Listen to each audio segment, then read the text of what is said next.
barbaartan oo ku mideysan ururka ubaxa caasimada waxaa mar kale ololo bilic soo celin ah ay ka sameeyeen inta u dhaxaysa isgoyska kiiloomitir 4 iyo Elaboorka Muqdisho.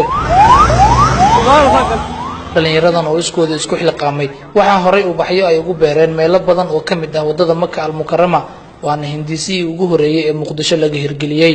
maanta shaqada rinjiinta ayaan halkan ka wadnay bulshada qaybaheeda kala duwan ka qayb qaatay waxaan si qaas ugu mahad celinaynaa musharaxna Sport Gareey ee qaar kamid ah maanta lagu caawiyay in aan shaqada halkaan ka qabano hawshuna halkaan ay ka socotaa.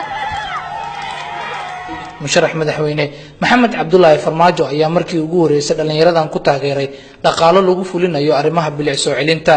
waxaan rabaa fursaddan inaan uga faa'iideysto musharax madaxweyne mudane Maxamed Cabdullaahi Farmaajo ayaa kamid ah dadka la Sport Gareey waana musharaxii madaxweyne ama muwaadinkii koowaad ee siyaasiga ugu horeeya ee dhaqaale ku bixiya shaqada aan hayno maadaama aan shaqadan aan qabanayno waa uu nala kulmay waxa uu na Sport Gareey qayb kamid ah waxa aan qabanayno. Aweys Maxamuud Jilcow RTN TV Muqdisho.